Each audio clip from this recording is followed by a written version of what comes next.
Hi, it's Megan. And it's Bree. And we just want to talk about TV. Welcome to our podcast, Unseriesous. Each episode, we're going to cover a TV show, new or old, and have a silly little conversation about it. So grab a snack, get comfortable, and let's get unserious. What if he's written mine on my upper thigh, only in my mind? Wow. That's really good. We're in the studio. Mm-hmm. Hey. Little afraid we're going to get copyrighted for how good too good. For how much that sounded like the OG. Mm-hmm. That's awkward. Yeah. Watch out, Taylor Swift. Love you. Fearless. Speak now. Okay, sorry, we're not doing that. Welcome back to Unseriesous. We made it to another week. I think last week we said we were gonna do One Tree Hill this week, season 2. We lied. That'll be next week. So if you want to listen to One Tree Hill, you have to wait one more week. Damn, we lied to them. Yeah. You know how it is. That's because we were compelled to watch the popular Netflix series Baby Reindeer, and we were going to devote the whole hour to Baby Reindeer, but realize it's a little intense. So this episode is going to be split into like what we've been consuming, what we've been listening to, which is the Tortured Poets department. It will have been out for about 2 weeks when this comes out, but we've been listening to it for the last week, and then we're going to talk about Baby Reindeer because a little bit of a sprinkle of Baby Reindeer. It was really good. We'll get into that. It, but it's a lot. So it's a lot. We're going to have to take turns. We're going to have to talk about Taylor first. Or talk about... We're talking about all the things. This is our segment called What's Hot on the Table. Finally. What's hot on the freaking table? Honestly, this is a nice format to test of like where you can talk about multiple things in one episode. Yeah. Where we're still talking about a series. And Taylor Swift's artwork, music, is a series of work. So and true. It all counts. And when Brie and I first wanted to start a podcast, we were trying to come up with segments. And we came up with one called Hot on the Table. There's always a lot hot on the table. There's always so much hot on the table. And this week there's so much that we have to do just like one episode about it all. The table's always blazing. So you know what? The table is hot. And it's May. April showers have hopefully brought May flowers. And our flowers are what we've been enjoying lately. Yeah. Yes. Yeah, and you know what I've been enjoying? What have you been enjoying, Bree? That has nothing to do with anything you just said. I think you need to speak on it, though. I do need to speak on it because it's really important to me. Mm-hmm. And I can't tell you why I downloaded this app and why I'm like hyper fixated on it right now, but I have been loving Rummy Rush. I've been playing Rummy non-stop and beating random people on the internet at the game of Rummy.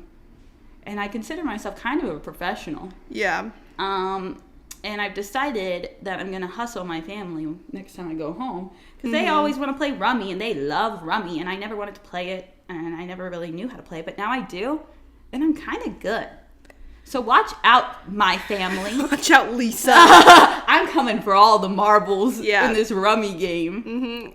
Bree's hustling her family, and then we're all going to go to Epcot. Yeah. And I'm going to get all the money, and we'll go straight to Epcot with my hustling money. Yeah, we're going to drink around the world. I've been crafting my art. Taylor may have crafted this art, but I've crafted my own art in the game of Rummy. Baby Reindeer may have crafted his art, but guess what? I've been playing Rummy. Working on the big things that matter in this world. Bree, thank you for being so vulnerable. I really need to open up about that. Addressing Rummy. No, I don't spend money on it. For now. How dare you? Go down to the casino. I go straight to the casino. Yeah, I do need to be at the casino. I should be at the casino. Yeah. You know the meme that's like, she should be at the club? It's like, she should be at the casino. That's for us. She should be at the casino. No, don't take me there. Don't show me it. I've mentioned this on the podcast before. I'm this close to having a gambling addiction, I think. I think I'm right there with you, buddy. We're a flight I risk used to be for like, gambling no. addiction. Now I'm like, twin flame. It all started with Twin Flame. It all started with playing BitLife and hitting the casino, and you just play Hit me. Yeah, blackjack. Hit me, I'll stand. And then it's like you play it once and it's like you are now a gambling addict. You literally do something once on there and it's like you're an addict. Yeah, You're that's addicted. actually the prophecy of And it's myself. real. Not the prophecy. Anyway.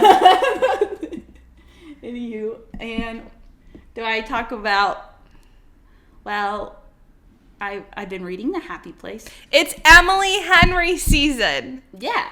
And I feel like the end of April starts out Emily Henry season because that's when her books come out, and then it lasts all summer long. Yeah. It's Emily Henry season.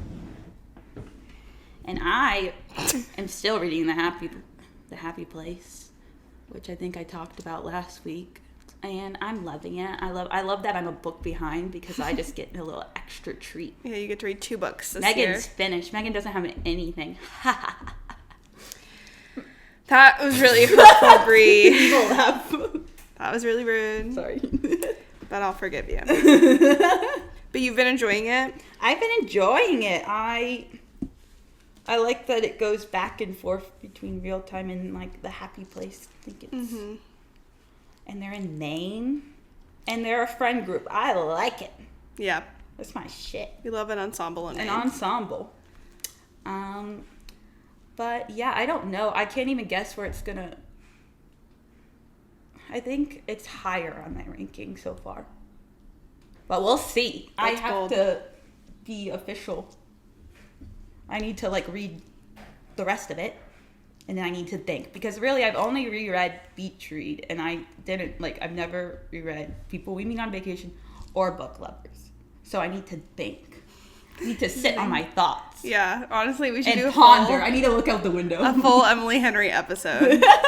Emily Henry mania. I hope her next book is about vampires. We're like, Emily Henry should try out doing a supernatural-esque romance. Exactly. With vampires and witches for us, respectively. But we'll see. Oh my gosh, do a New England fall vampire witch book. Oh my god. Get me in the right. Put us in the writer's room. I'm for the new Emily. Emily Henry. Honestly, at this point, we just need to write books ourselves. I know. I'm like we take say it, Emily Henry. No, love Emily No, take Henry. my idea, Emily Henry. Oh. But I guess I could get in the. I could- could open up my Word document. Word document and maybe type a little something out. Yeah, I'll think about it. I'll think about it. Maybe in 10 years. Yeah, you never know. Yeah. That would be kind of the dream. Emily Henry kind of has the dream job right now. Yeah, she's slaying though. Love her. And like her consistency. Yeah, that's pretty the good. dream. And then half of her books are being made into movies at this point. I know, that's a slay. It's like one was real, and then it was one after the, like all of them were like being Yeah. made in, Because usually they're- you get like one, maybe one. Because they're that good. They're that good. Yeah, I just finished reading Funny Story, and before that, I read Book Lovers and People We Meet on Vacation back to back. Like, I had to finish rereading People We Meet on Vacation before I could start Funny Story. And then in the fall, I reread Beach Read. So the only one I haven't reread is Happy Place. So I should probably do that, especially because now, like, I'm shaking. I need to So keep you're not a reading fraud. Emily Henry. Yeah, and to give it a real ranking. And now that I finished Funny Story, I think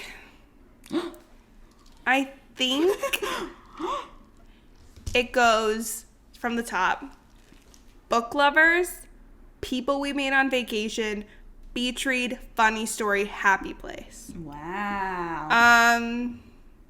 I struggle because part of me thinks like Funny Story and Beach Read are kind of equal, where in a world the Funny Story could overtake it if Beach Read wasn't so special because it was the first one. Beach Read. You know, like if I kind of went into Nation. all these like not knowing and just like didn't have that separation or whatever of it being the first one and like the classic quintessential Emily Henry book, Yeah. then I might feel different.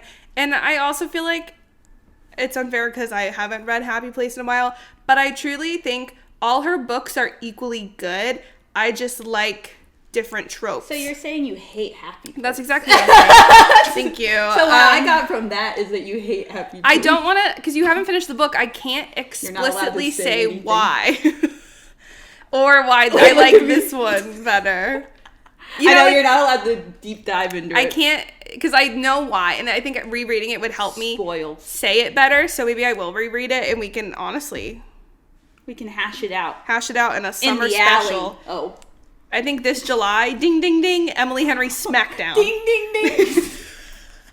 And this isn't going to be a table. It's going to be a freaking... It's a ring, a boxing ring. And we're going to box it out for what the best Emily Henry book is. Honestly, that could be fun. Because that's like I'm saying. I don't dislike any of them. It's I need to reread the others. Wait, is that 2 more? Well, I need to read this. Yeah. And then I need to read People in Unification and Book Lovers. Yeah, because like I said, they're all like good. Like none of them are bad books at all. I rate them all 5 stars. It's really just deciding by preference. It's like what vibe you're. But it'd be fun to actually kind of like talk about like the premises of each, and like just like talk about them and why we like them. Yeah, and then we can have our own ranking. Like we don't need to come to an agreement because they're all 5. I mean, maybe Happy Place and Funny Story won't be 5 stars for me. No, they probably will. but if I enjoy them, they're 5 stars. All 5 stars. But then I haven't finished the 2, so I can't technically say that yet. But they probably will be, and. Yeah, we can just talk about why, because like they don't need to be like there doesn't need to be a definite order because everyone likes different tropes and stuff. That's what I'm saying. And different vibes. Yeah, and I just I can't say too much. But what I will say about Funny Story is I really liked it. I liked so the trope in this is like fake dating. They both got dumped. And their significant others got together. So they had no choice but to live together. Okay. And then this is all stuff that you could like read in the summary. Like, I'm not going to give anything. Yeah. So, a little bit about it. Yeah, she's engaged. And one night her fiance comes home and says, I'm leaving you for my best friend for all my life, who was with the other guy in this. So that Miles, the guy, has an extra room. So she's like, I need to stay with you because I don't have anywhere to go.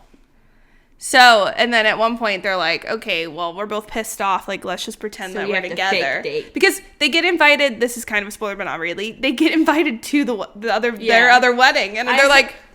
Yeah, I've heard all that. I heard that. And she's a children's librarian. She's a children's librarian. He's like a bartender. Okay, yeah. So they were like, it's like opposites attract. And they were roommates. Fake dating. And then, things go down. And there's really good side characters. Like Emily Henry does best. She always has, like deeper stuff going on. Like, both characters in this, like, most of her books, have their own kind of, like, family drama and friendship drama that, like, is just as important as the relationship drama. Also, like, pretty much affects the relationship. So it's really good. They're in a small little Michigan town. And if you remember, there's a certain other Emily Henry book that's in Michigan. There's a certain other. I love the Emily Henry cinematic universe. Because I want her movies to do that too, where like you see like the Gus and January's like books in the background and funny. Like their faces. So they have to make them in order so you can use the actors. So whoever plays them. Universe. Exactly. That's something we also could do is, unless we know something by then, like who our fan cast. Some of them are. I'm going to make it wild. Yeah, honestly, like we make a PowerPoint. We're like, here's your fan cast, here's my fan cast. Exactly. So yeah, I think an Emily Henry quote unquote smackdown would be kind of fun for the summer. We could make a little cocktail. Smackdown. We can make an Emily Henry themed treat. I don't know. Just saying shit at this point. And I think we can get Emily Henry on the pod. And then Emily Henry will be in between us for the Smackdown. Where we say to her face why this book is better than the other. This is why this book just didn't live. No, this is why this book kind of sucked. This is why you kind of suck. No, everything Emily Henry touches turns to gold. Because she just gets a rom-com. Like, these are all top-tier rom-coms. I can see the movie playing out in my head. I'm excited. Whoever the cast ends up being, I will be seated. I'm already seated. The theater employees are scared if I'm just that seated. Because the movies haven't even been made yet. I Emily Henry to go off the fucking rocker. What? And by that you mean? Just make a vampire book. Oh, yes. What do you mean? You never know. What's her name? Like, you read that book. Yeah, but It wasn't great. But, like, it was someone who typically But you know what? doesn't They write took that. they took a risk. They took a risk because they were all STEM romances, and then it wasn't a STEM romance. But she has a new book coming out. Another STEM romance. Interesting. She was like, I gotta go back to my lane. She's like, yeah, we'll go back. Yeah, maybe that. I don't know, but a lot of people did love that book. So to each their own, I guess. Yeah, 100%. But That's I was why like, what the hell? I struggle because I'll go onto Goodreads and read like the most scathing review of a book that I'm about to read. And I'm like, well, fuck, well, I don't really want to read this. And then I like it. Yeah. Like I read like Meet Me at the Lake or whatever every summer after those books. Yeah. And people were really mad about, like, I think the second one. And I read it, and I'm like, I like this better than her first book. And that's why I think that book might be coming out soon. I should check. Is it Meet Me at the... I don't know. It's like... cruise ship. Everything Again. I don't know. Just made Everything Ever That's how I'm After. going to title my book. Everything Again. Everything Again. We'll do it a fucking again. That's the second book of mine.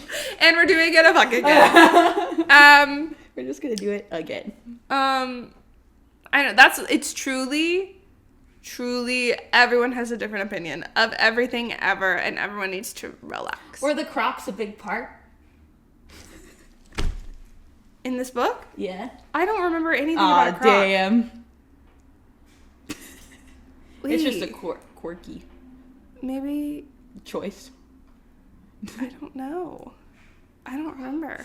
I might have missed that. Yeah, maybe it was just like an outfit description. Yeah. And I'm assuming of the guy. But that's funny. Wait, do you remember what you saw about it? No, just like the fact that it's on the title, the cover. Of this? Yeah, he's wearing Crocs. Oh. And then on the other one, he's wearing Crocs too, the UK version. So people were like, why is he wearing Crocs? He's gonna be silly goofy. Yeah, it's just this like laid back guy, and she's a very high strung librarian. Exactly. So that, I guess that just shows that he's laid back. Yeah. He's not like love him. other guys. Actually, He is kind that's of very like one of my favorite love interests. Like, I think I would put him at 3. Sorry, Gus. I love Gus. Gus is my number one. Honestly, Miles is pretty good. Miles. Like, Miles might... Well, it's also recency bias. I think we need to reread and then, like, write some shit down, take a pause, and then July. Take a pause, write some notes. They're all a little kind of equal at that point. But yeah, I'm excited. 5 stars. Love her. Love Daphne and Miles. I think my favorite girly... I guess I could wait this for our podcast. Now that I've said Miles is my favorite. I've decided right now that Miles is my favorite boy. But I don't know. I really like Alex and I really like Charlie. So we'll see. Save that for July. Emily Henry, Smackdown. Smackdown. Yeah. Yee. But that's all. That'll be fun. That's on Emily Henry. And that's on Emily Henry's season. It's starting. It's starting. Let us know if you want us to do any other book series. We don't really. Let us know It'll if be you want book us to to screen. read every Sarah Davis book. Oh, that's true. Sarah. Maybe by the end of the year. God fucking hell. We really just like hyperfixate. You never know. I feel like we're gonna do though. I don't know about Divergent now that Julia's watched them all on her own. But we could do the Divergent movie series. We could do Maze Runner. I think would be fun. Abby, that's my man. And Twilight. Alvin and the Chipmunks. Oh, I'm talking about book to series. And you're like Alvin and the Chipmunks. I'm like, oh, so you want us to do Alvin and the Chipmunks? Yeah, I think Twilight. Diary of a Wimpy Kid. Diary of a Wimpy Kid. See that? There we go. That's on the train of thought I'm on. Diary of a Wimpy Kid becoming sooner than you think. Yeah, Twilight's definitely happening in the fall. Harry Potter would be, I think, fun around the holidays, Halloween or Christmas. You never know. You never know. Let us know what Twitches. you want to see. Twitches. They need one more Twitches for us to legally be able to do know. Twitches. We could do Halloween Town. I think we were talking about doing that. Yeah. Halloween Town's easy. They need to make God, another that's Twitches easy. with Karsh. With Karsh. Karsh is actually going to be With the just star. Karsh. Karsh's side quest. Okay, well. Oh, Pirates of the Caribbean, that's not booked to series, but... You know what? Pirates It's ride the series. That's so true, Brie. Speak on that. Everything. If they make one more Haunted Mansion, we can also do that. Haunted Mansion. Yeah, unless there's some movie out there I'm forgetting. But as far as I know, there's just the two. Don't worry, we're going to do all the rides. I wonder if there's anything Solo else. too. I think Jungle Cruise. All Jungle Cruise. Let's With go. Dwayne The Rock Johnson. Classic Dwayne The Rock And Johnson. Jack Whitehall and Emily Blunt. So you never know. We could do so much. Guys, we have so much opportunity. We become a ride to movie. Guys, we run out of there's, all of ideas, so we're 3. coming to a ride. That's one of the funniest We things don't we've know ever what to said. do anymore. We're breaking, so we're going ride to... That it is ride to series. Ride to series. Much to come. But first, we gotta talk about our girly. The other blonde bitch. Sorry, that Wait, was who's the first blonde bitch? Emily Henry. Oh, true! the What if he was a blonde? other blonde bitch. He's like has blonde hair all of a sudden. Yes, Taylor Swift came out with an album if you haven't heard. Let me pull up my list. Have you guys heard? Wait, you know what I didn't talk about? Oh. My other big news is that I met Jamie Tarr, aka Phil Dunster, Jamie and Tarr. we look just adorable together. Look at the colors. We were coordinated. We did that on purpose. Look at that. Gave him a friendship bracelet, so now we're friends for life. I don't know if he understood that when he accepted it. But it's you know true. what? He did. He was very lovely. It lasted 10 seconds, but it was a top 10 seconds of my life. And you got the picture. You got the bag. I got the dream photo. You I got the- was seeing other pictures, and I just think mine's the most funny. You got the picture in 4K. In 4K. It's really good. I think my picture with Tyler Hoechlin is blurry. Oh. Like, I think it was out of focus. The photographer. I should probably go tell them. I should probably call Tyler I'd Hoechlin be up. like, bring Tyler Hoechlin back. Yeah, We but need that's another fine. one. My Maybe- eyes were closed. Maybe I'll see him again one What day. if your eyes are closed? I think they let you take it again. Okay. I was Which gonna is say, honestly, imagine I would hope, unless they're going so fast at the convention I was just at. they may have been going so So I would be fast. pissed. Yeah, I don't know what I would do. I guess you I would would see have it to right call and after, sue then them. maybe you can go back to the line and be like, listen, like, I wouldn't do Listen. this. Look at you can see the Look picture, at my this eyes were closed, shit. you're gonna make me accept this. Because I swear when we went to the One Tree Hill convention, We did it twice. no, someone did it Oh, twice. I thought we did. Oh, maybe Oh we no, did. I think. I remember What did seeing... we do with Mal? What's his name? Mal. Oh yeah, we What did happened? take two. Something happened. Yeah, but that's what I mean. Like, I think other people, like, if their eyes are closed, they let them If it take it gets a again little in the messed moment. But at that point, then I think you kind of get two pictures. He tried to jump. Yeah, he was doing something silly goofy in our picture. But I got yeah. And then it went on too long and he fell. And I was over. like, he got tired. damn. Yeah. More on that later. More on that. Oh Yeah, wait, all what of our did One you say Tree the Hill other stories. More on that. Oh wait, it was about the Flash. I was like, we'll talk about that later. You're like, I when? said, wait, when? We're going to do a Flash podcast at some point. We're doing the Flash Arrow. That would be exhausting. That would take me back. That would be honestly, Well, like, honestly- interesting. I'm talking about doing Teen Wolf, bullying my coworker to do Teen Wolf. Bullying. That's the title. Bullying my coworker to do To the be on the pod with Team me. Wolf Bug with me. I think she'd do it. But yes, we are doing The Flash. That was what I was gonna say. No, I only saw 2 seasons of The Flash. 2 and a Yeah, half. I didn't see that much. Yeah. But what we Damn. did listen to is Taylor Swift. Now I can really get into it. Taylor Swift, the Fearless. tortured poet.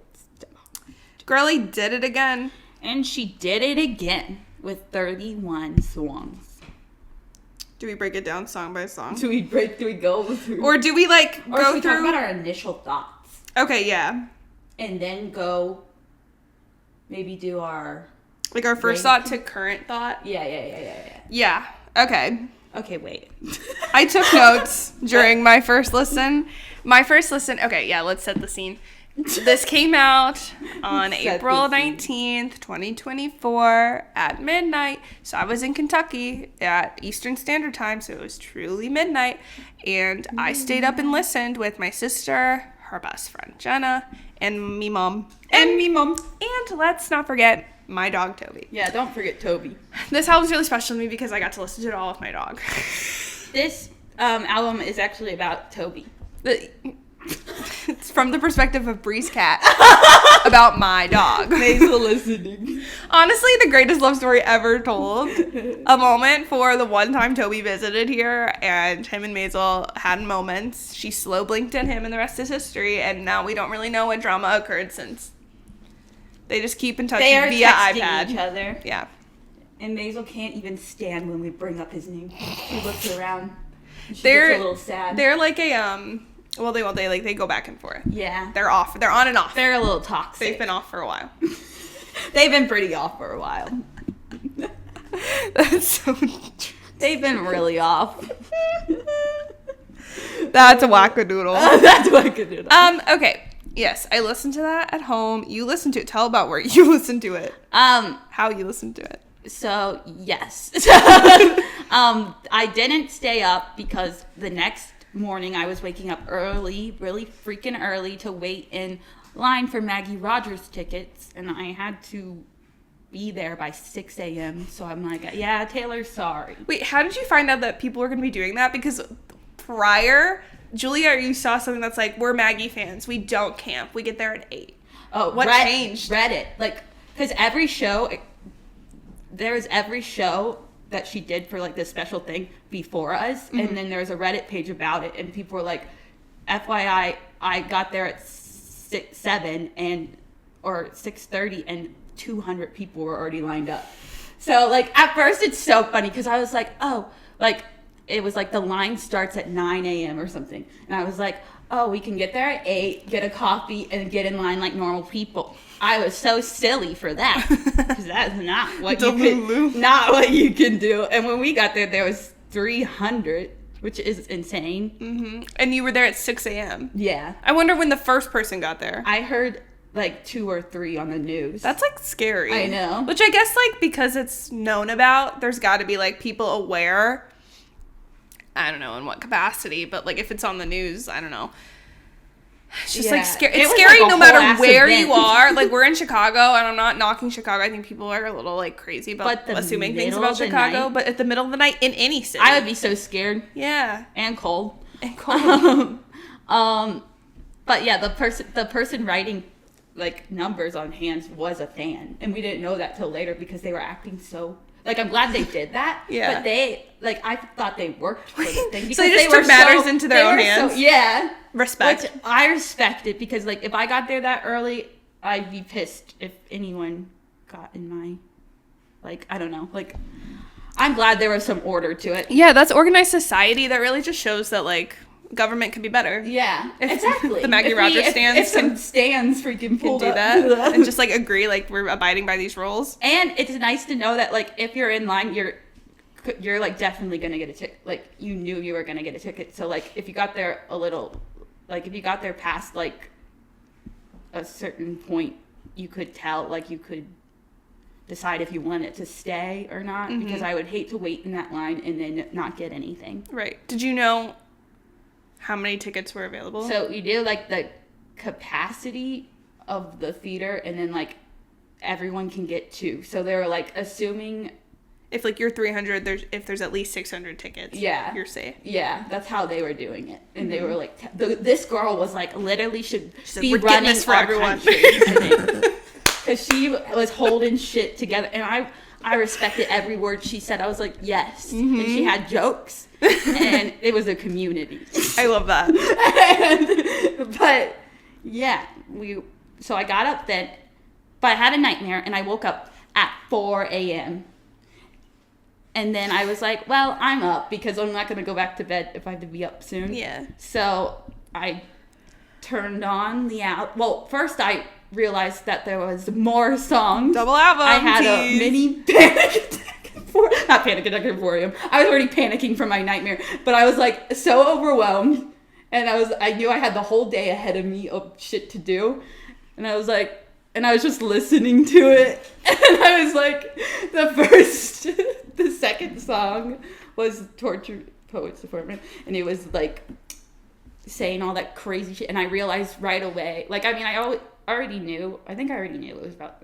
There was songs about Maddie Healy, but like I knew right away that song was about Maddie Healy because I know Maddie Healy, and so I was like, and I was like, what the fuck is this? But you know what? But I listened to only like part of it at 4 a.m. and then I decided to stop and said, the vibes are not right now. Mm-hmm. So then I waited till like I was comfortable in line, put my headphones on, forced Julia to stop yapping. Julia was like, WJ, please give me till at least 8 or something to put our headphones on. Because I was going to ask about Jade too. Yeah. It's like we're both like, and Julia was there because Julia was working in line. Mm-hmm. So I waited till 8 and I put my headphones on and listened to the rest of it. And my initial thoughts were kind of disappointed. But like, I didn't, like, there was some songs that I was like, yes. Like, ooh, this is good. But I think just like I had too many expectations. It just wasn't the right listening environment. Mm-hmm.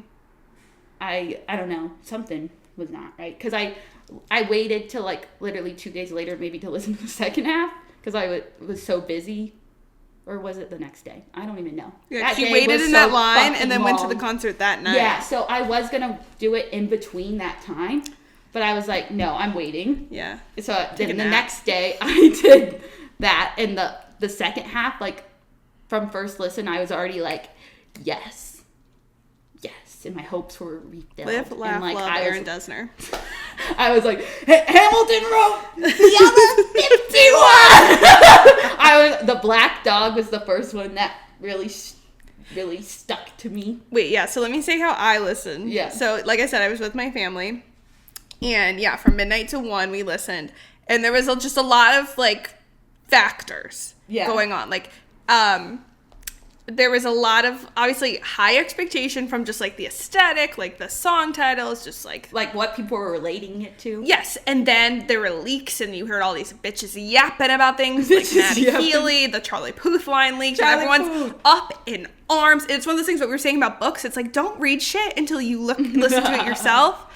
And I learned that, and I was just, like... overwhelmed, and like it was like the mix of the anticipation on my own expectations, other people's expectations, my sister's like expectations. Like I feel like it was hard listening to it with like other people because it's like I feel like I have to agree or like argue or defend. I don't know. I was just like in my head about everything, and I think it's hard to, everyone said this, digest any album, but specifically this album because it was just so in depth and so long. Yeah, so like her long. Songs are long too. Yeah, so I think that was a lot. And this is the first time I've listened to her album while reading the lyrics at the same time.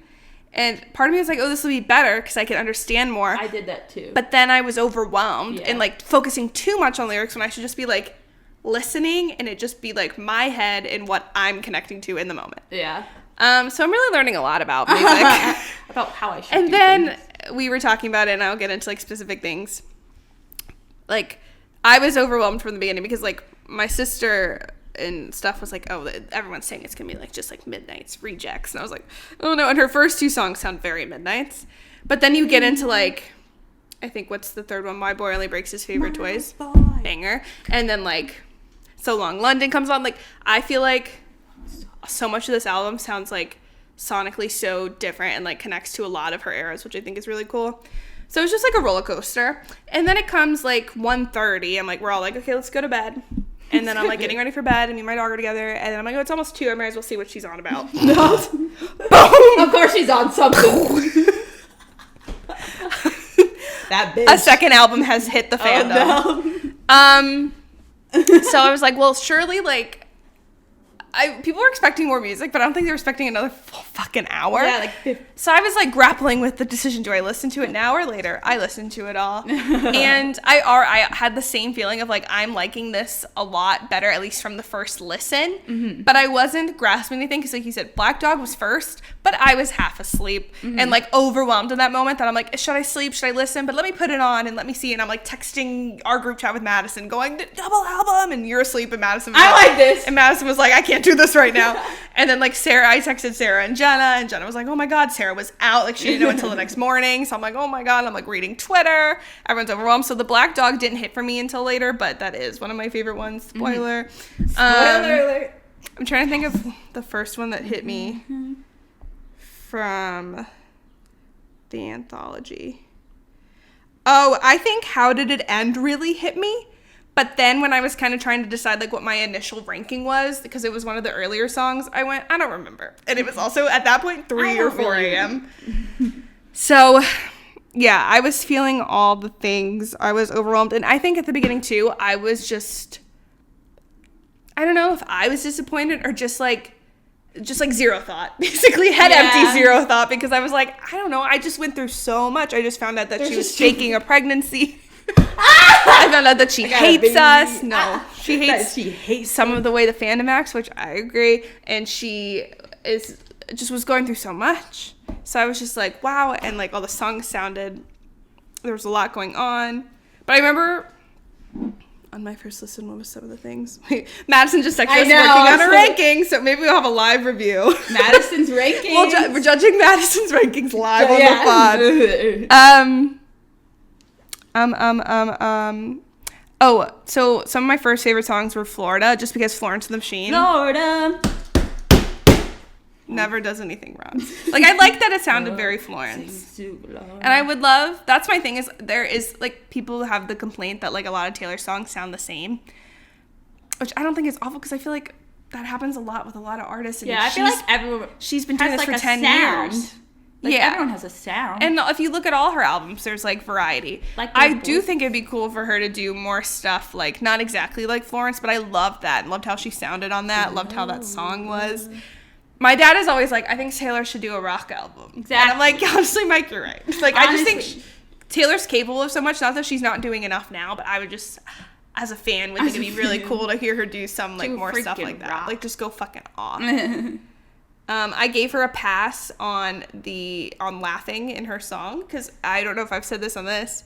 When people laugh in songs, sometimes it just sounds so weird to me. So I'm like, they just faked that laugh. They're in the studio and laughing. Taylor does it a lot. Like in Taylor does it at the end of Stay, Stay, Stay. And maybe in her first version of it, maybe she was laughing. But because she did it in the first one, in her re-recording, she had to do it again.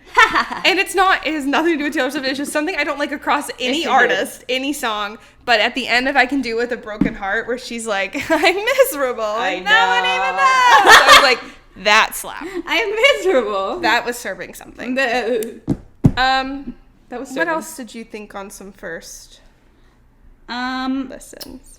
So, should we just say our first? Can I go through my, like, first? Yeah. So for mine, Florida and I Can Do It With a Broken Heart were my, like, top 2 at the beginning. Okay. Okay. So, like, because my first listens are split up because, like, I did it in 2 parts. Like, they weren't all mixed together. Same. So yeah, this is part 1. For part 1, my first 2 favorites were So Long London and My Boy Only Breaks His Favorite Toy. I was like, yes, this is it. That was the first one where I was like, all right, now we're in it. I was like, yes, let's go. And I can't say I've come around to, like, Fortnite and Tortured Poets, but I was like, overwhelmed. I think, the Maddie Healy thing really threw me. I was so, like, not that we should relate everything to, like, her real thing. Take your songs and make them your own. But that really threw me. That really threw me. What about what was at the bottom of your, like, first listen? Tortured Poets department. Okay. I think because, like, again, I think some of it was, like, influence of, like, everyone complaining about the lyrics before the song was even out. I love it so much more now that I've heard it. It's funny, though. I don't know if it's Rolling Stones or something made a ranking of every single song, which I saw that. We did. And Tortured Poets Department is number 20 on the whole list, and people are like, it's not even number 20. No, literally. On this That's album. Crazy. It's so funny to me. Hold on, Who was ranking that? I do have it in my top 20, but here's the thing. It changes every day, which we're just talking about. As of now, our thoughts. Yeah. But yeah, it was at the bottom of mine. Down Bad was at the bottom of mine. And I Can Fix Him. No, Really, I Can. Those are my bottom 3. And then, shockingly, bottom 4, Guilty as Sin. Okay, my Guilty as Sin is my bottom, like, at the 4th from the bottom of the first part. It's just because, again, especially, I don't remember where that is on the album. Hold on. That moves higher, I feel like, every day. Yeah. Oh, Guilty as Sin is, like, right in the middle. Yeah. But I feel like any song that's in the first half, especially, if you're trying to, like, do your first ranking, I don't know how everyone else does it, but, like, if you listen to a song all the way through once, and then you're like, okay, here's how I'm ranking it, it's like Fortnite, I think, where did I put Fortnite? at 12 out of 16. It's not my favorite song on the album, but, like, it was fairly low because I was like, well, now I don't remember because the last thing I listened to was Clara Bow. Yeah. It was hard to rank because, like, I would forget. And then I just, like, literally plop it in somewhere. And was it accurate? No, I don't freaking know. That's why there was another reviewer that took back his review. Did you see that? No. Someone made, like, a review the weekend it came out and then Yeah. has since gone, well, I was wrong. I said it was, like, her worst Yeah. work, and now I've listened to it. And it's, like, that's the point is, like, you can't judge anything, especially, like, a song From you've heard your once first and you're not going to get listen. everything out of it. Yeah. People are just trying to, like, get on the, the release. I think something's up in the industry. Something's that they're taken down, too. I'm just like, I'm not of the opinion that everyone has to love her because everyone has different tastes, like we always say. But suspiciously, I think even like fans on Twitter, but also other people are like getting into that. Well, because she's popular, Yeah, we have to but be that's above how, that. That's how everything is, though. Like, if you are so popular, Yeah. and also when you're like, I don't know, you're just taking, I don't know. It's just I annoying. Yeah. I just hate the no matter who it is, being above whatever's popular. And I think because Taylor is one of the most popular things ever in the world, that's just a fact. That's not even like an opinion. She just is. She gets that much more hate, and it's unfortunate because you don't have to be her fan. Yeah. You don't have to like her music. I think as long as it's just respect and just don't say anything. Yeah. I never think say people just anything get- about people I don't like. I know, I don't just say anything. Yeah, I Keep don't it to know. myself. I keep it in the group chat. Both sides annoy me. Like, the side of, like, hating her too much, and then the side of protecting her over fucking everything annoys me. Like, you just need to be like a normal, medium. Like, you don't have to go hate on everyone else, and you don't have to hate on Taylor. Yeah. Like, you don't have to hate on anybody. You can like what you like and just move shut on up. and share. Don't force everyone's to like. Not everyone's gonna like the same thing all the time. And not everyone's gonna hate what you hate. That's what kills me. Yeah. When people are like, why do people like them? Why do people like this? Because they can do whatever they want. Because people like different things. But that's why You're Taylor human. made this. She made literally this whole album about how she's not like this perfect shiny person. And I Yeah. think people need to listen to that. Yeah, listen up, bitches. Anyway, love you, Taylor. See you at the next secret session. See you at the secret session. That's a joke, but genuinely, like, I am available at any time. Taylor, I love you. I'm available. I will defend you to the degree that you deserve, but not put you above my own personal beliefs. Like, everyone should hold their friends accountable. Yeah. Love you, girl. Love you, girl. Exactly. I think we need to take Swiftyism back. I think we need to turn it into something completely positive. different. Because I'm scared. Because I'm terrified. Okay. What else did I have to say about my first listen? My bottom for the first part was the bottom four were Guilty as Sin, Clara Bow, I Can Fix Him, No I Really Can't, and But Daddy I Love Him. Wait, repeat that? For the first part, my bottom four were Guilty as Sin, Clara Bow, I Can Fix Him, No I Really Can't, But Daddy I Love Him. Mm-hmm. Which I couldn't tell you. I think I had high expectations for both of those bottom songs, and then I just said fuck it and put it at the bottom. Yeah. And then now I like them. But Daddy I Love Him is in my top 5. On my first listen. I said, is this fucking play about us? It's this fucking play. Are they? It's about... Yeah, the first time I didn't get the lyrics. I was shook. She No, said, you shut the can't fuck come up, to and my she was wedding. right. And she was I right. said, whoa, damn. Yeah. I Can Fix Him, No Really I Can still is low on mine. I think it's, if you just isolated the first half still, it's at the bottom of mine. But I can't fix. it's one of those things where I don't listen to it as much as I listen to the others. My sister's friend said, Maddie Healy's a pistol god, get him off the road, after we listened to that one. What the? What else was funny when we were listening? I said, So Long London is so Tom Shiv. And was I wrong? So Long London is so good. Who's Afraid of Little Old Me when she's like, get off my lawn? I said, that's never Cracker Tease. Monster House. That's honestly one of the things I wish we could do the most on this pod, but it doesn't follow the rule. Yeah, that's. We can they only need to bend, make not 2 break. more. Here's our plea to make 2 more monster houses. This is our plea. That's so funny. After listening to The Alchemy, we were all like, kill a Trav. That's really all to say. And then also the gasp after listening to LOML when she says loss of my life. I loved LOML. Well, it was funny. That's in my top 5 from the first listen. I think so. I think that's in my top, close to my top 5 now. It was funny because we were all reading the lyrics, and as human beings, we just like skip through. I feel like we're just like listening, but then you like skip to the end. Whole thing. And then like we were doing it in pace, but like it was in the last verse, and we just instantly all read the last line at the same time and gasped. It was so funny. I'm like, I guess that makes sense. Well, yeah. No, but like just assuming that it was gonna be Level of My Life. Mm-hmm. I knew something was fishy. So good. My life. So good. So good. So good. And then my first listen ranking of the anthology, I had So High School up really high. I Hate It Here really high. The Prophecy, which is still accurate, really high. And then at the bottom I had, oh no, this list is missing something. It says, oh no, this is right. This is right. It's because there's 16 in the first half and 15 in the second half. I had the Albatross, Peter, and I'm Gonna Get You Back at the bottom. I had the Black Dog, How Did It End, I Hate It Here, The Prophecy at the top. And then Thank You, Amy, Peter, and Robin at the bottom, which Robin remains on the bottom. Bree hates Aaron as her son. Yeah, you heard it here first. I hate his son. But yeah, the Black Dog, that being the first song, and just like, brought me back to life. It's so good. So good. Yeah, I don't know how that one ended up at 8, but like I said, I was like maybe not conscious. And then I woke up.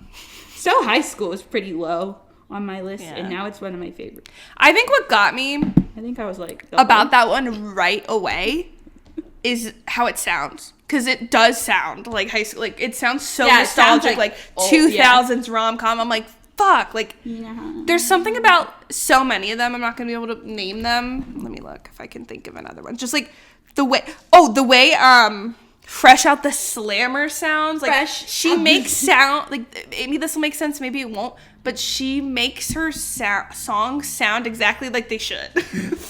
You know what I mean? Like Fresh Out the Slammer, the way that starts, it feels like Old Westy in a way. I don't know. And then the way it slows down at the end, are you kidding me? So High School sounds exactly like that. I feel like there was another one that I was like really feeling strongly about the other day where I'm like, this sounds I think I Hate It Here sounds like, I don't know, that like takes me somewhere, like how it sounds, and like, I don't know, the meaning.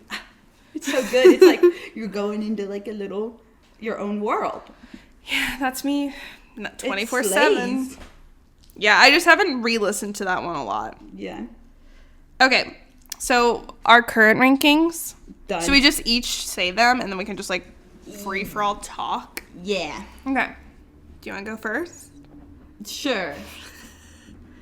This is both now mashed together. Yeah. All right, starting at the top. The Smallest Man Who Ever Lived. The Black Dog. How Did It End? Who's Afraid of Little Old Me? The Prophecy. I'm Gonna Get You Back. The Bolter. Chloe or Sam or Sophia or Marcus. Guilty as Sin. So Long London. Florida. I Can Fix Him. No, I Really Can. Cassandra. So High School. I Hate It Here. But Daddy, I Love Him. I Can Do It With a Broken Heart. Clarabelle. My Boy Only Breaks His Favorite Toys. Fortnite. Loss of My Life. Lommel. When Alexa said that. Lommel. Down Bad. The Albatross. The Manuscript. Peter. The Alchemy. The Tortured Poets Department. I Look in People's Window. Thank You, Amy. Fresh Out the Slammer. Robin. Slay. Mine is 1. The Black Dog. How Did It End? The Prophecy. Guilty as Sin. Florida, the smallest man who ever lived, Lommel, So Long School, So Long London, My Boy Only Breaks His Favorite Toys, I Can Do It With a Broken Heart, The Bolter, But Daddy I Love Him, Who's Afraid of Little Old Me, Clara Bow, The Alchemy, The Tortured Poets Department, Fortnite, Down Bad, I'm Gonna Get You Back, Fresh Out the Slammer, Thank You Amy, The Manuscript, The Albatross, I Look in People's Windows, Peter, Cassandra, I Hate It Here, I Can Fix Him No Really I Can, Robin, and then Chloe or Sam or Sophia or Marcus. Slay. And we were talking about this the other day. I feel like for at least me, like, I don't think there's a bad song on the album. Like, there are obviously, like, preferences. Mm-hmm. But there are just some where I haven't played them enough to, like, have as strong of an opinion. Like, Chloe, you have Chloe or Sam or Sophia or Marcus really high. Mm-hmm. And it's not at the bottom of my list because I went, ugh. It's just, like, I've probably only listened to that 2, maybe 3 times max since the album came out. Because I haven't listened to the full album. Like, I'll usually, like, play it on shuffle. And then, like, and I do it usually when I'm commuting, and my commute isn't fully 2 hours long. Yeah. What if it was 2 hours So, like, I'm pretty selective, and I haven't had as many chances to listen to the whole album in its entirety this past week.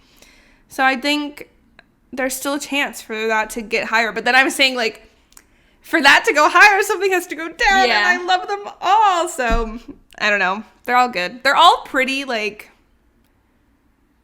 worthy contenders amongst her discography. Like, if we did, like, and it's also, I keep saying, recency bias, where, like, I feel like if we did, like, the ranking, I feel like a lot of these songs would be really high in this moment in time. Because we're, like, really obsessed with them. But I do think there are, like the Black Dog and, like, the Prophecy and things like that. There's strong contenders. There's some of her best work is on this album. Like, The Bridge and The Smallest Man Who Ever Lived. Are you kidding? Is one of her best bridges. Mm-hmm. I'll probably still think that in a while. 100%. I think, contrary to what other people may be saying, Touch Me While Your Bros Play Grand Theft Auto is Shakespearean, and that's what makes her Taylor Swift. That's the other thing, when people, like, pick out, like, the Charlie Puth lyric or even the Grand Theft Auto lyric, and they're like, is this your queen? Like, because everyone talks about how great of a writer she is. Yeah, it is. But also, like, look at fucking, I don't know, Drake or whoever your favorite artist is, and just isolate one of the sillier things they've written. That's only a few songs, and, like, the lines still are good and make sense, like, in the moment, yeah. And then she has a bunch of other songs where it's literally, like, poetry. Yeah. Like, so shut the fuck up. It's like, let her have fun, maybe. I don't know. God forbid girlie has fun with her writing. The song's called So High School, girl. So High School. Grand Theft Auto. And Megan's a Grand Theft Auto. I love Grand Theft Auto. GTA, baby. Yeah, I feel the same way that, like, every song is pretty good except for Robin.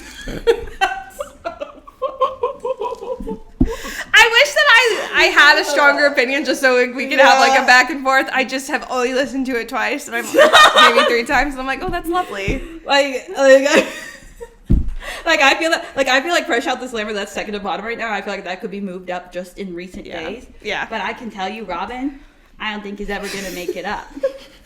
And I think I figured out why I like Chloe or Sam so much. It sounds a lot like Cowboy Like Me.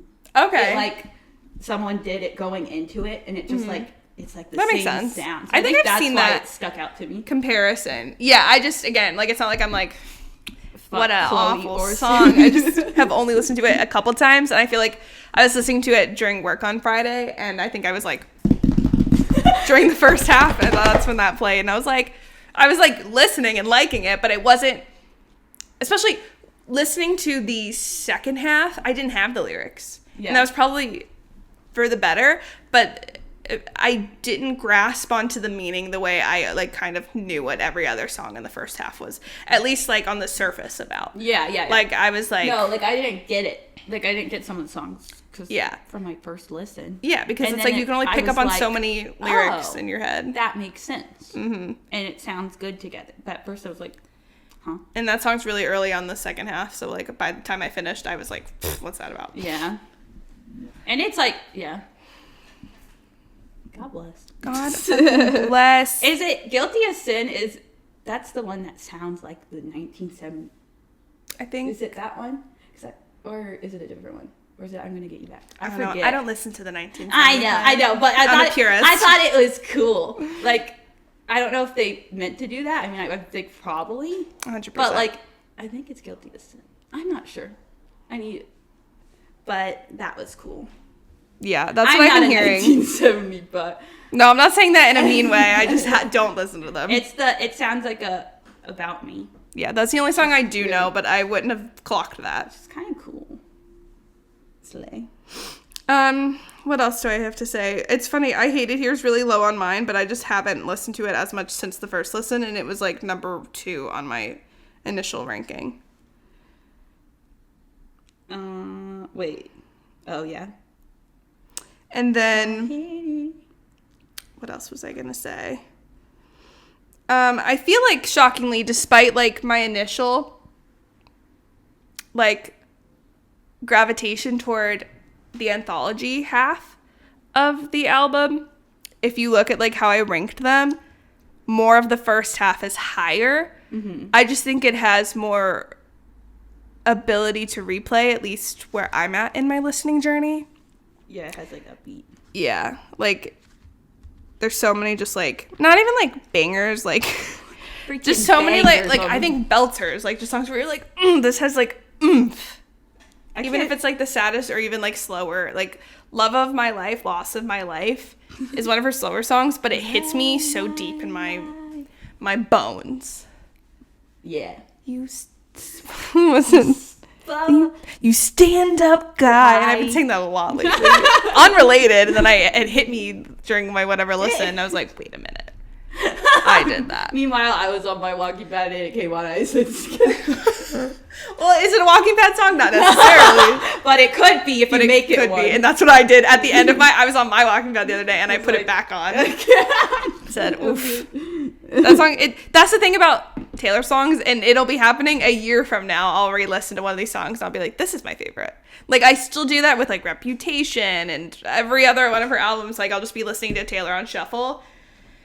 And instead of being a bitch who skips everything, which is not just about Taylor, it's just about me being picky and in a mood. And I'm like, I only want to listen to my one song. Yeah. I'm a creature of habit. Shoot me. And yeah, I'll rediscover a song. And it's not even exclusive to Taylor, but Taylor just has such a repeatable discography. You're always going to be like, whoa, I forgot about this one. This one's a deep cut. But she has so many songs. I had that moment in this last year with So It Goes, which I feel like is such an underrated song from Reputation, but it's so fucking good. Oh, Reputation. Yeah.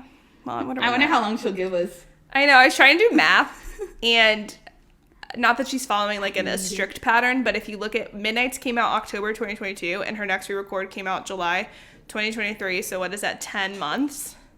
So if we are, quote-unquote, following that, February... All right. Which is far away. That's far away. I know. I guess I'll wait. But then you have all this stuff about how, like, because this album is so real and so raw, that she might be trying to, like, not linger in this era. Yeah. Which maybe that lends itself to her being more comfortable, like, being... And it's already done so much success commercially. It's not like she needs to keep promoting it at that point. She just keeps going. So maybe she will jump to another era by the end of the year, because I think people think her birthday's December 13th on a Friday this year. Ooh, Friday the 13th. She could be pulling some Big shit. Reputation. Big Reputation. That'd be wild. But also part of me would be like, that's the perfect time to release her self-titled. But I feel like she should do that last. Yeah, me too. I think that would be a slay to do that last. Yeah, we'll see. I don't know. There's so many things. But it's also interesting, on the counterpoint of her not wanting to linger this, now everyone thinks she's going to add a section to the tour. And I'm like, fuck, I have to go to London. Imagine hearing So Long London in London. I was deeply thinking about that. And I'm like, would she do that? But also, I can't wait for her to be in London. It's going to be wild. Even Travis Kelce was like, I think the London shows are going to slay. I'm like, he knows something. Yeah, that would be insane. Yeah. To be in London. She sings London Boy and then So Long London. Night 1, London Boy. London Night Boy, 7, 8, enjoy. 9, however many she's there. So long, London. That would be kind of fucking crazy. But also, maybe she's still doing the mashups. Imagine her mashing those up, even though that wouldn't make sense at all. That'd be kind of psychotic. That'd be a little psychotic. I'd be like, you good. But Taylor's done crazier. She's crazy. Love her. Literally, coming out of this, no notes. Now that it's sat with me, Academy Award. Academy Award. Academy Award. So good. So very good. I'm wondering, though, if she's going to release a full vinyl. That scares me. I need it. And I will be purchasing. Yeah, I'm going to wait for that. We'll see. Da-da-da. We shall see. What song do you have a song that's been more in your head today? This morning, mine was Clara Bow. I just kept hearing, you look like Taylor Swift. Every day I have a different song in my head. Mine's Fresh Out the Slammer. That's today, pretty good. Which is at the second to bottom of my list, but today I'm like, Fresh Out the Slammer. That's why it's like not even like the least best. Except for that I can't wait to see Madison's ranking. Number 1, Robin. I would be so shook. But that's why it's like this Dude, ranking Madison. feels weird to me because it's like, okay, putting whatever at like 20 out of 30 feels like a low ranking, but that is still one of my favorite songs just because they're all my favorites right now. There's only a couple that just haven't hit for me yet. Yeah. I love it. Let's guess Madison's top one. I need to look at the evidence of what she's previously had at the top. Like, let's guess. The evidence. She had Down Bad Really High and So Long London.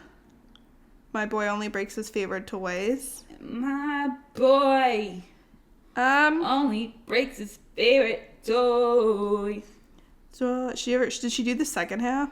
Yes, right? I don't know. No, I don't think she ever did the second half. Damn. Yeah, she had it. I feel like maybe one of the Travis songs will be high. The Alchemy or So High School. Okay, yeah. I'm thinking. I feel like all the girlies love Guilty as Sin. I'm thinking either Guilty as Sin or But Daddy, I Love Him. She had that low initially, I think. Oh, really? I think. Or I'm Gonna Get You Back. Okay. But I don't know. I don't know if she'll like the second half.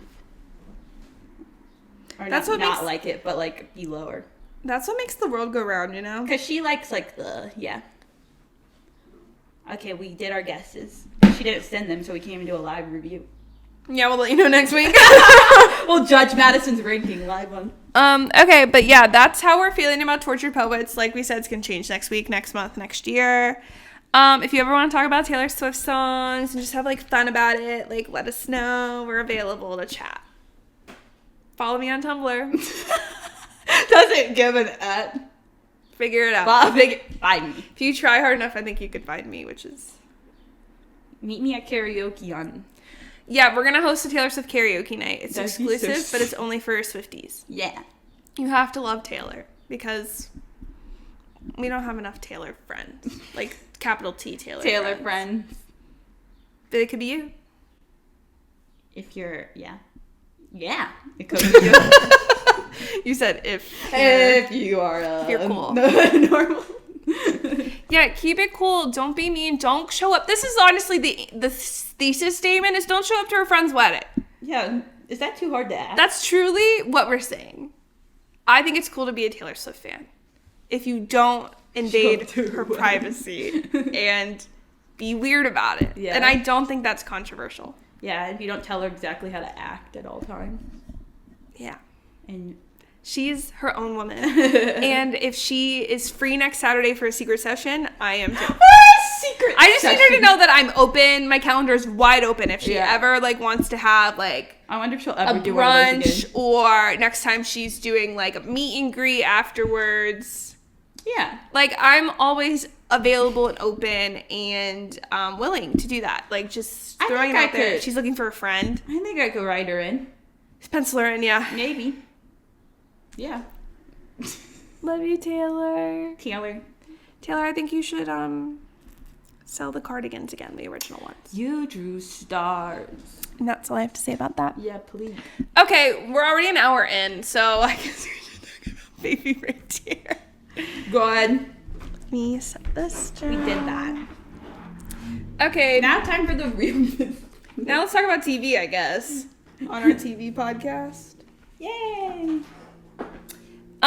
So Baby Reindeer, we didn't really write anything. Like, you didn't write anything, right? No. It's a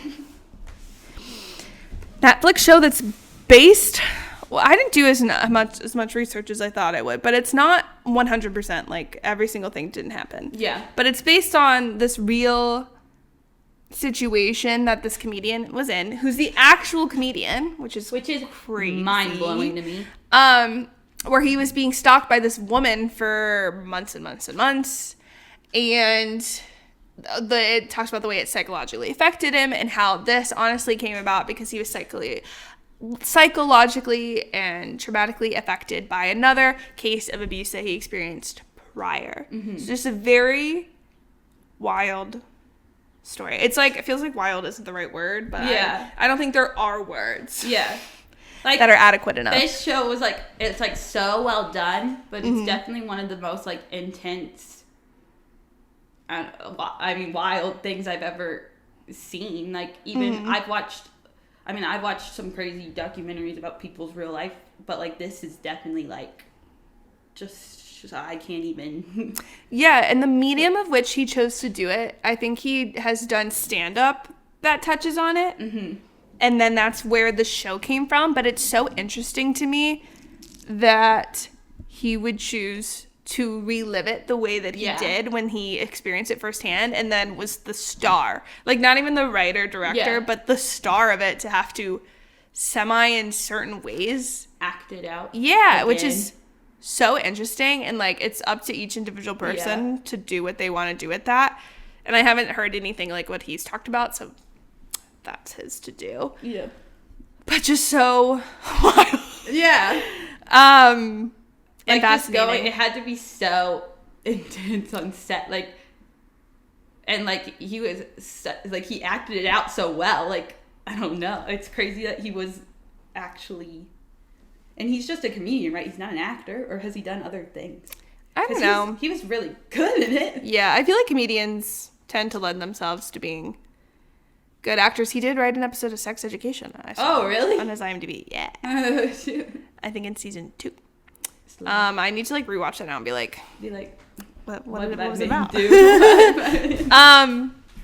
it was so good, especially like I was taking notes during the first half, and I feel like it was funny because I didn't watch the trailer. I just heard people talking about it. I knew stalking and that it was like really popular and everyone's watching it. So I took. Oh wait. Madison said her thing. Guilty as sin number 1. Goodness. Alchemy and So High School are in the middle. What was the other one you said? What was the other one you said? I'm Gonna Get You Back in the middle. But Daddy, I Love Him in the middle. Okay. Well, Guilty as Sin. Right? Like we said, all the girls have Guilty as Sin. Robin at the bottom. We all have not connected with Robin. Whoa. Okay. We will reply soon. Okay, wait. Okay, back into the real thing.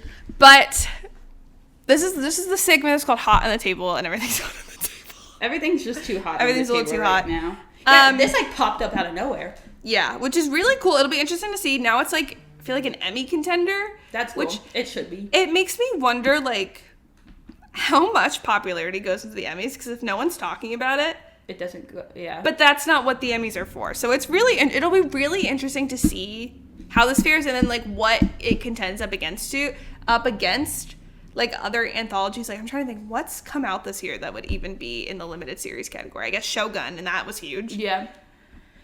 But I feel like more people I've seen talking about this. Mm-hmm. I think Shogun was like, and I've heard people talking about Shogun too, don't get me wrong. But it'll just be very, very interesting. But I feel like we went into this being like, oh, this is going to be like more of a thriller than more like deeply, deeply traumatic. Yeah. I didn't even get that. Like I watched the trailer and I thought it was just going to be, I don't know. I didn't know it was going to be like so deep and traumatic, especially the 5th episode, whatever it was. Yeah. Yeah. That, yes, was very intense. But I was like, it was, and this is also just something about like human nature to find like humor in certain things. Yeah. And like so much of it was like very funny, and it's considered a dark comedy, right? Yeah. And like some of it is done like intentionally, like some of the deadpan stuff, some of like the cuts and like all this. Like, oh, the one that was really funny was when he moves in with those other guys, and he was like, "What's the catch?" And then it like jump cuts to him standing in the same spot with like a rager going on in the apartment. The comedy of it, but also then with that, just like the writing and all, like it was so well done in so many aspects, and like the suspense. Part of it, I guess, has to do with you just knowing something bad's gonna happen. But something about, like, the way it's filmed, like, the sound, like, it just keeps you, like, unsettled. Like, yeah. Like, the whole time. I've never been so uncomfortable, but also, like, so intrigued. Like, I wanted to keep watching, but it's just, like, it was so, like, I was, like, literally, like, needed to hide under a blanket the whole fetal time. position. Yeah, like, and because you know there's a stalker, like, you just always think she's gonna pop up. Yeah. I don't know, I was so unsettled. Soundtrack, all of it was great, but when it played Happy Together at the end of the first episode, yeah, that's why I was like, I'm being set up for something that this isn't what it is. It is this, but then it was also just like so deep into like the human psyche and like a response to abuse. How like hidden and long traumatic things can like live in you and affect your daily life and everything.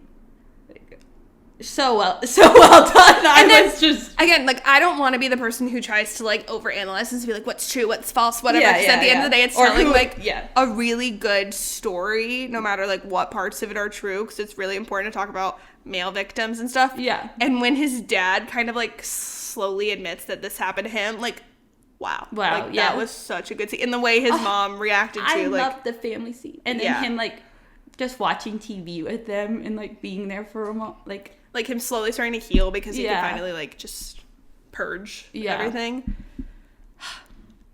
And the actor who played Martha, so good. Oh, so good. So good. Facial expressions, because just you everything. And he's feeling this too. You feel bad for her sometimes. I know. I felt so bad for Martha. Like, obviously what she did was not right, but like she obviously has a mental illness and I'm surprised she hasn't gotten, or like, I mean, I don't think she ever got like serious help, which is sad because I feel like it speaks on the criminal justice system and the mental health system. But it's also making me realize that I don't fully have a grasp on it because, like, you can only do so much when no one's threatened truly any harm. But then also, like, at that point, like, how can you get help for this person if they can't help themselves? Like, it's all just so complicated. And that's what shocked me the most about, like, how much she was doing and how much she got away with because, like, she's not doing, I don't know, like, they can't do much for certain things, but it just seems so, like, it's just crazy. Like, it made me, like, it's honestly really scary. And something else, this is, like, a naive thing to say, and also, like, especially knowing, like, he's in the position to make this and, like, worked on sex education and stuff, so it's not entirely, like, I mean, at this point, I guess, in his life, he wasn't, like, well known, but I feel like when you think about stalkers, you only think about them happening to really famous people, like Taylor Swift or something like that, but it can happen to literally anyone. And that's terrifying. And just because you're nice to them, because you give them a cup of tea. You gave them a cup of tea. And I love the ending scene where the same thing, like, he gets a drink on the house from the bartender because he doesn't have his wallet and he's in a very low place and he's in the same position Martha was when her whole mind thought, like, this is... So you can, like, understand it from the other perspective. So well done. I'm getting goosebumps all over. Yeah. Crazy. And also, like, despite, like, having this initial reaction of being like, what the fuck, when he goes back to his first abuser, but I'm sure that's a very realistic thing. Like, I can't say anything because I haven't experienced that, but it's a very easy thing to be like, that's fucking stupid. And he even talks about it. He's like, he blames himself. He's like, look at me, why am I going back? Why am I going back? But it's because you're getting something else out of it, especially, like, I think a lot of people relate to wanting your career to be in a certain place, so you'll do what you have to do, which is fucked up.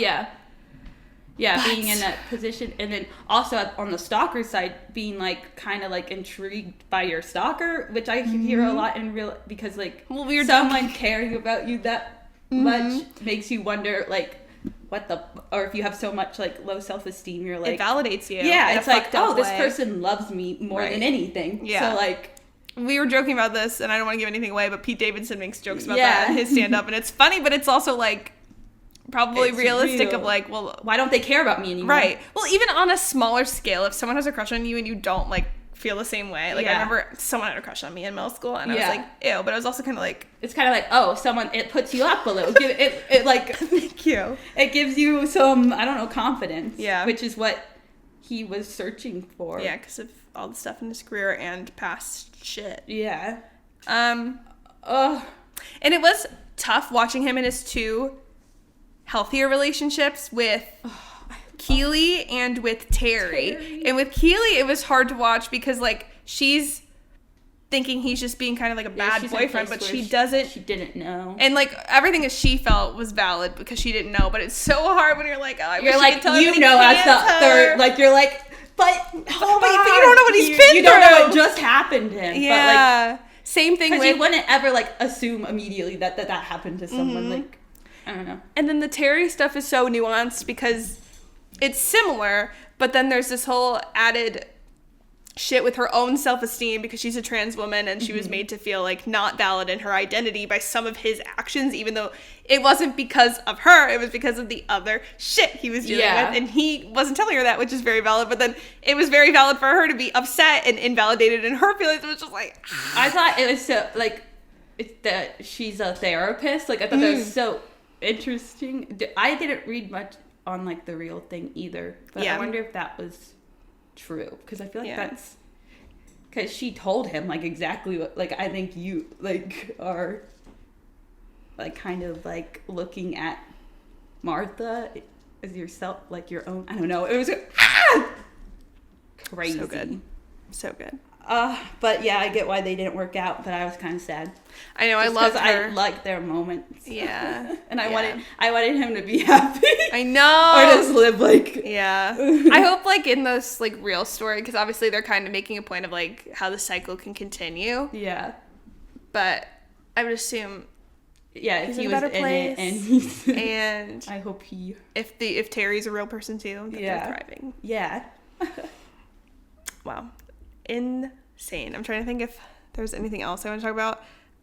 We talked about the ending. Something that sent us to the moon was the court date.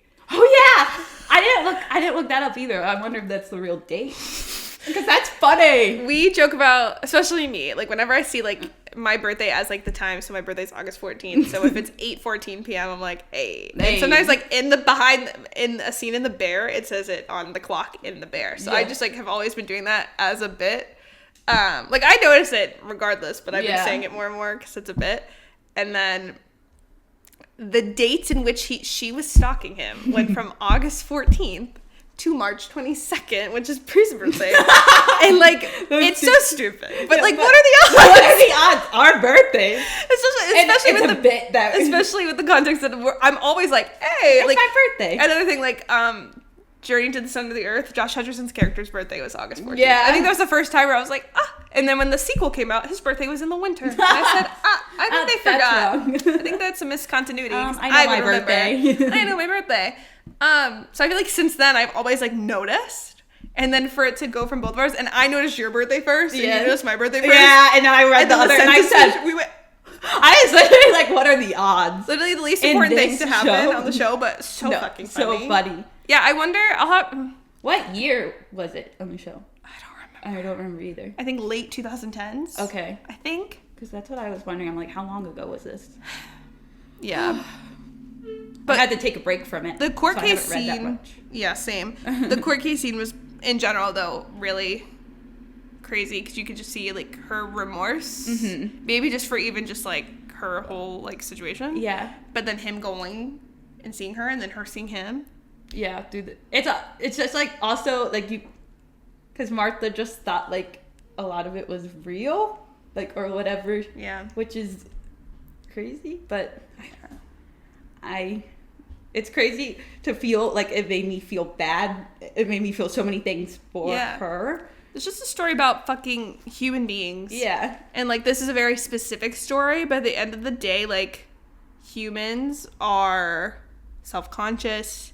Humans are, like, their self-esteem goes up and down, and that affects how we react to people. Been through different shit. In a perfect world, like, most humans are empathetic. Though at the same time, where it's like, this person can be the worst person in the world, but if something bad happened to them, then you're gonna feel awful. And that was, like, his thing with Martha. Yeah.